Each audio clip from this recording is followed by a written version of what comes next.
I'd said in the previous class that living in a real world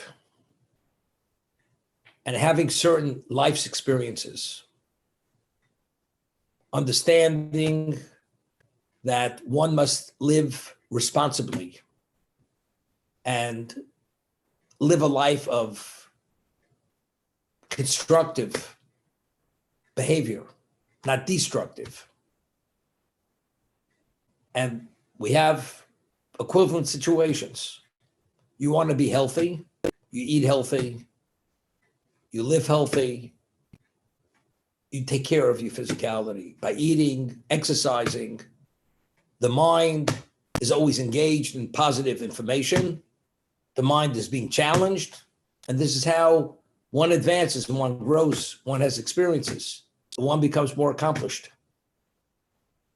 I'd mentioned in the previous class that the Mishnah tells us in Pirkei Avos, you should pray for the welfare of government, because if there's no fear of government, there will be anarchy. People will literally swallow one another alive. It's not they will kill them first and then eat them, but they'll eat them alive. Therefore, you should pray for the welfare of government, that there should be law and order. So I'd once asked, you mean to say, the reason why I don't steal, or most people don't steal, is because there's law and order, therefore they're afraid or concerned about the consequences of being incarcerated. Is that the reason? And that's insulting. You know, if you're saying only reason why I'm doing the right thing is because I'm afraid to do the wrong thing, but it's not because I appreciate the right thing, it paints a very bleak picture on humanity, and it's not true. Yes, any decent person, upright person, the reason why he does the right thing, because he appreciates what the right thing is. He doesn't want to do the wrong thing, not because he's in fear of imprisonment or other levels of punishment. That's not the reason. So how do we understand the Mishnah in Pirkei Avos? You should pray for the welfare of government, that if not fear of government, people would become predators. They'll eat one another alive. Now,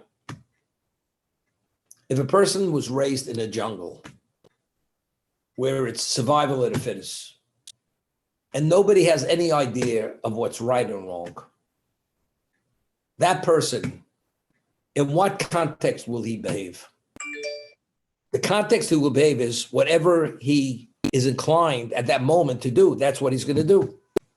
For the sake of his survival, that's what he will do. And he will resort to the extreme level of behavior because he has no understanding of what right and wrong is. So where does he gravitate to? To what he believes at that moment is in his best interest, to preserve his life, to maintain his life, whatever it may be, or to advance it.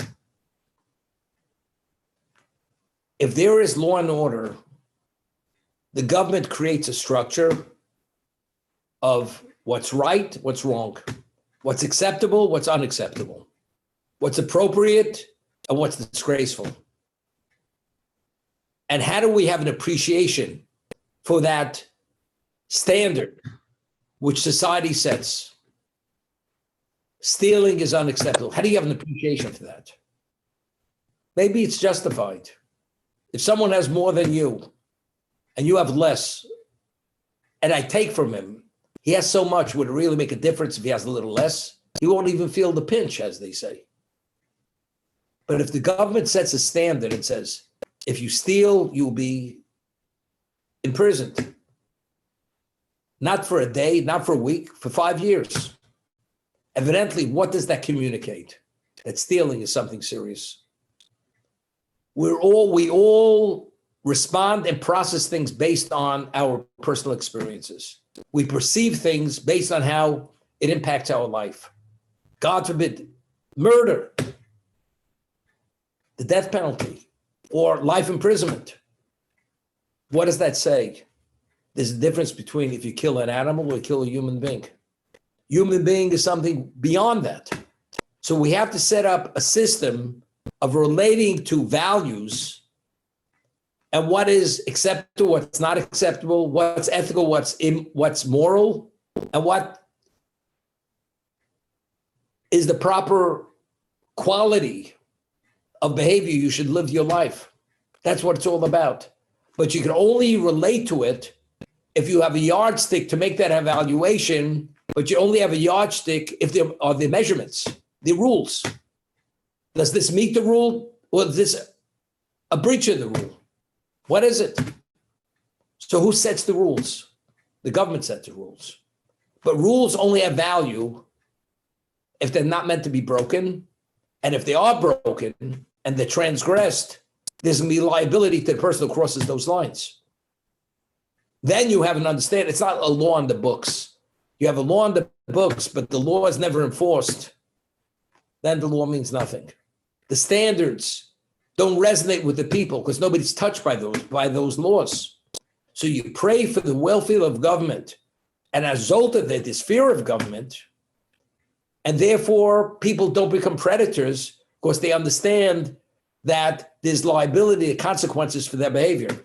So the reason why we don't steal is because we truly appreciate stealing is negative. That's the reason. It's the wrong thing. We want to be the upright person. Why do we want to be upright? Because that is the standard society was set for society to be classified as the upright person. You behave in a certain context of behavior.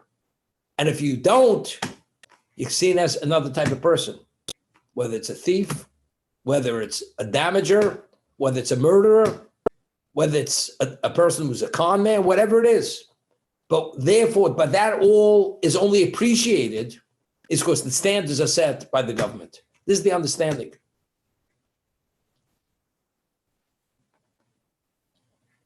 Otherwise, everything can be justified.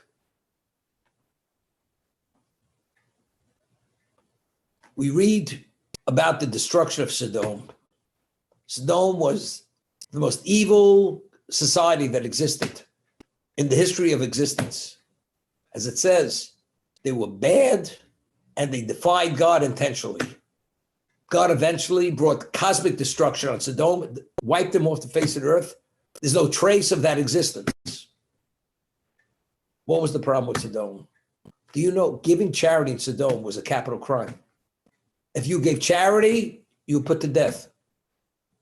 Could you understand that? Another person is in need and hurting, even dying of hunger. If you help that man and you're part of our community, you're put to death. That will not be tolerated. I mean, this is something so warped and so perverted and so unacceptable. To who? That's to us. Of course, if you understand what a proper standard of behavior is, this is something which cannot be tolerated under any circumstance. But they had different standards. Their standards of right and wrong weren't the absolute standards which is set by humanity, which initially was set by God, to be compassion, to be giving, to be encouraging, to be protecting, to be constructive, not destructive. They, in their own warped minds, they said, you realize if we allow people to give away, we'll become depleted. And ultimately, if we're depleted, our existence is in jeopardy. So we know there's a law of self-defense, conceptually speaking. So if you're under attack, you do whatever you can to quell that attack and to preserve yourselves, even if it means taking a person's life for giving charity.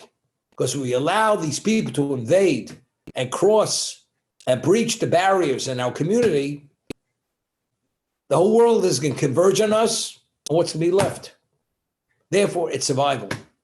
Therefore, you have to do what you have to do for the sake of survival. That's how they justified taking a person's life for giving charity. But this is what we call warped. It's a warped mind. And certain people are warped, sick. It was a sick society.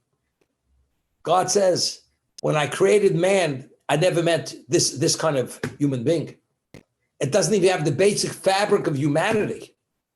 Because as I explained, the name of Rabbi Chanan Wasserman, Zech Tzaddik Levrocha, charity is not one of the Noahide laws. And Yechezkel, the prophet, says the reason why Sodom was destroyed because they did not extend their hand to the poor. So the question is, but a non-Jew not giving charity is not a capital crime. It's not something, a breach of any Noahide laws. Giving charity is not, but it's not that.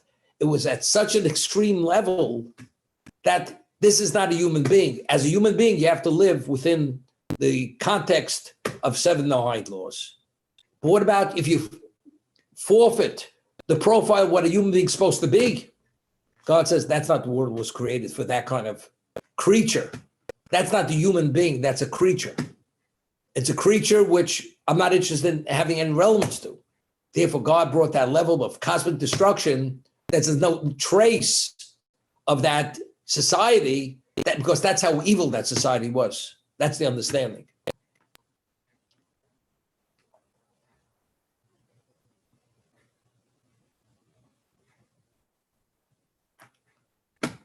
God provides endless opportunity in life. You know, I always say, in the history of the world, the opportunities that exist in the United States, especially from the very beginning, where there was open territories, and the whole concept of all men are created equal opportunity. Every person has equal opportunity. And what was the motto? What was the founding fathers' motto? In God we trust. That was it.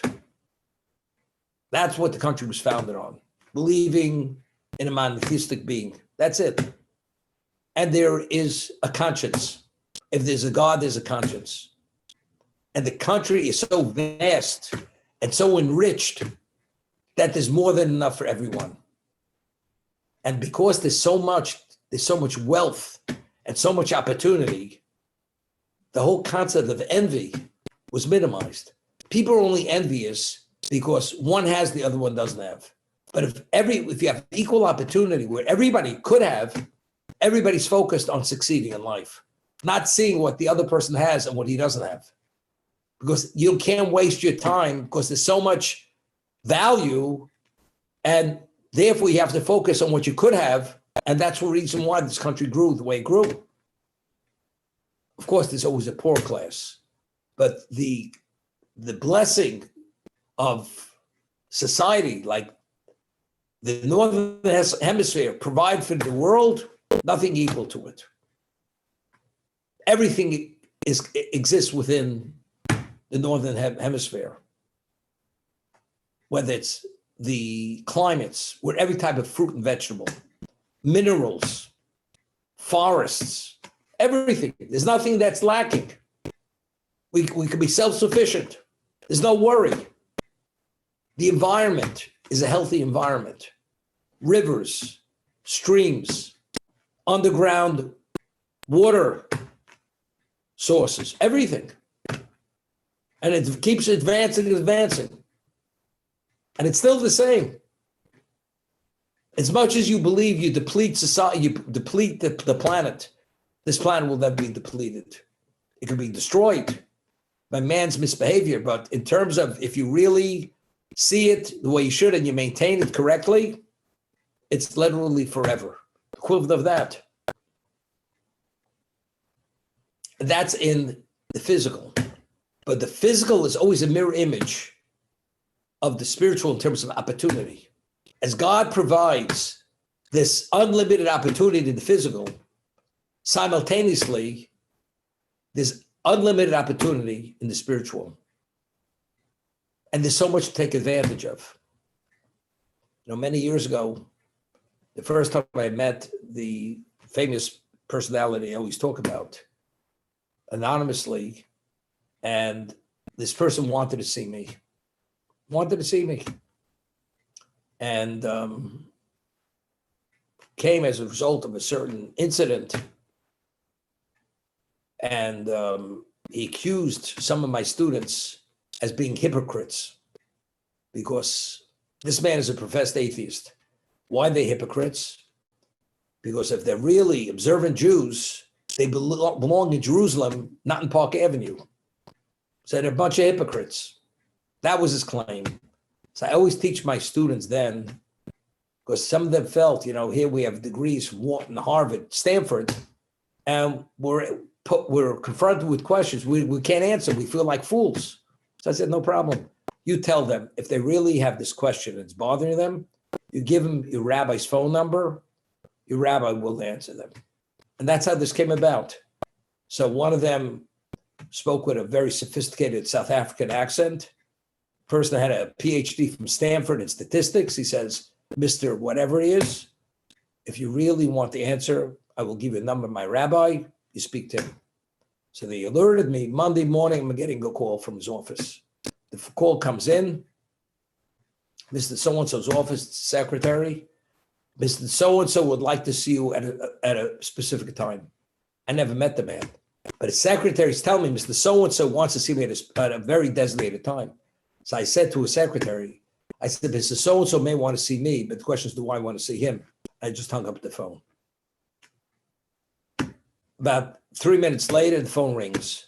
When could Mr. So-and-so see you? I said, okay, let's talk about my schedule and see if our schedule, somehow we can work out time. We set up time to meet. And we meet. And we did meet. So people knew I was going to see him. So people asked me, what do you think? What do you think is going to happen? And he was one of the rainmakers on Wall Street in those days. The story goes back 35 years ago. And I said, the truth is, I don't know. I said, you know what it depends upon? If I have merit and I'm the one who can make a difference in his life, I'll make a difference. But it's not enough if I have merit. He has to have merit. If he has merit and I have merit, then we're in a good place. He's going to be receptive to what I have to say, and I will know what to say to make a difference in his life. So it's a two-sided equation over here. But what's going to be, I have no idea what's going to be. So the first round, it was going to be about a 30-round fight, extended over a number of years. Round one, round two, and it went and went and went. Did I succeed? I definitely made a dent. Because this person, although he still is that professed atheist, but nevertheless, he assumed very valuable projects that impacted the Jewish people in a very significant way because of that.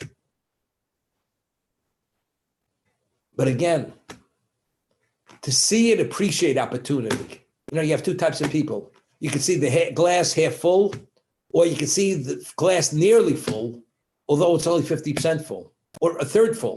Because as it's a third full, it could be filled to the very top. That's exactly the question, how do you see life? When you raise a child, I remember when I was a little boy, and in those days, this is before Velcro shoes, and children didn't wear loafers. So you had tied laces. So a child had to learn how to tie his shoes. So I said to my mother, it's too complicated. I must have been 3 years old or whatever it was. So she said to me, my mother, Allah Shalom, blessed memory, I want to tell you something. Anything you put your mind to, you will succeed. You just have to put your mind to it. There's nothing beyond your ability. Just apply yourself. That's what she said to me. And that was her credo in life. Do your best and it'll work out. That's what she told me. And it's a very positive approach. And if you have that, and there are things, of course, you don't always see things right and you make mistakes, but it's a very positive approach to everything, whether it's physical, whether it's spiritual, everything else.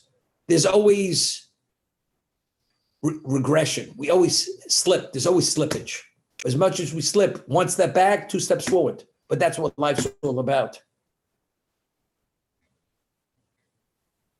And God gave us this unbelievable, he created a world and he created us with an intellect. Part of our intellect is called analysis. We're able to make an evaluation.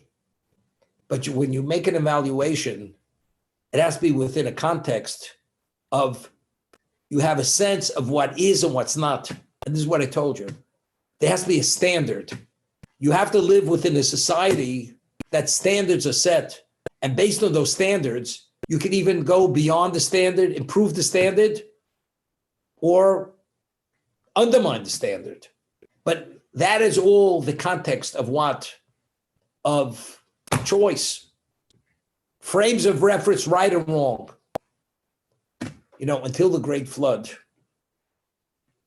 when God created this world, there was such an abundance of mercy that as bad as the people were, they failed. 10 generations, from Adam to Noach, there were 10 generations. The concept of divine retribution didn't exist. People could do, it was the Wild West. Gouge themselves, orgies, murder, idolatry, everything. God did not react. And God put Noach on the scene to build that ark. Then all of a sudden, this man comes out of nowhere and everything is going perfectly. Everybody does what they want, no consequences. And also this man says, something, you people don't stop behaving yourself. The whole enterprise is over. They said, where are you coming from? Did you wake up on the wrong side of the bed? Did you have some kind of nightmare? Where are you coming from? We don't even know what you're talking about. No human being until you came along ever had a bad day in his life. And you're telling us that God's pulling the plug on this existence and there's going to be a deluge, a great flood that's going to destroy everything. He says, yes. And as much as he interacted with him and tried to convince him, they made a laughing stock out of the man. And they rejected him.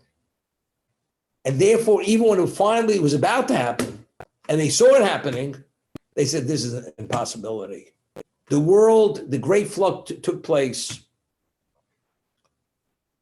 in, I think it was 1656, from the creation of the world to then. That's when the great flood took place.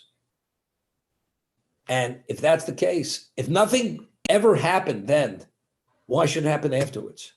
It doesn't make sense. But look, it's raining, the animals, it's a quirk. It's a quirk. When the tsunami came in the Far East, people were sitting, sunning on their chairs out in the ocean, on their hotels there, whatever they were doing. And all of a sudden, there was a quiet, and all the land animals went to the higher terrain. The birds flew away from the ocean. Nobody noticed. Tranquil, quiet, peaceful. And all of a sudden, there's a shift. The ocean comes in, and the ocean goes out. It's like nothing existed on that land, on that landmass. But the birds and the insects and all other life other than the human beings, they had a sense something was coming. And they went to higher terrain. But they were oblivious. When you're in that kind of what they call la-la land, you're out of touch and you're in your trance-like state and nothing could go wrong and you believe nothing could go wrong. All of a sudden you see some movement. You don't even take notice. It's interesting. We'll talk about it next week. There may not be a next week. There wasn't the next hour after what happened. The fishermen out there, the natives, the catch after that, the boats weren't big enough to take in the catch of the fish. The amount of fish that was left on the land when the sea went back, retreated. So, but we have, what's the value of history? Read history. God, he rattled the cage of mankind many times. The first time was the Great Flood. Second time was the Tower of Babel. The third time was the cosmic destruction of Sodom. The fourth time, until then, they were like little skirmishes. The height of civilization, Egypt. When the Jews left Egypt, you know what Egypt was left as? This was the height of civilization. They left a pile of rubble. They took every aspect of wealth out of Egypt, the armies were destroyed because the sea closed on them, and the wealth went into the sea because the chariots were bedecked with diamonds and gold. There's enough history to understand and to learn from history how we have to behave, that there is such a thing as consequences to misbehavior.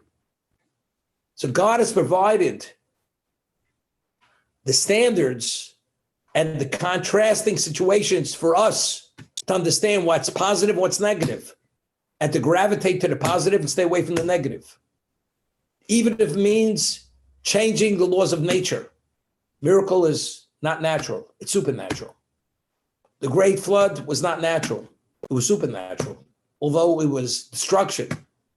Tower of Babel, all the nations of the world, the families, they come, congregate, unified, we're rebelling. No problem. In one swoop, they dispersed. 70 languages, the beginning of language. They can't communicate with one another. Different personalities. But all this is very positive. History is so valuable. As long as it's accurate and we don't revise history, then we're able to draw tremendous lessons of how to advance itself and how to succeed and how to be beneficiaries by not making the mistakes they made. And although a human being is not infallible to mistakes, but we'll do a lot better. And that's what it's all about. We read it at the end of the book of Dvarim, Deuteronomy, where Moshe Rabbeinu, this is the song, it's Hazina, it's known as the Shira. And we read it. Remember the ancient days. Be perceptive and remember all the various generations in the past. Remember what your elders taught you. Remember many of these things. And I always, I don't like to quote Mark Twain. Mark Twain, and I mentioned it a few months ago, he says, as he got older, his father got wiser. You understand? As a young man, you think you know it all.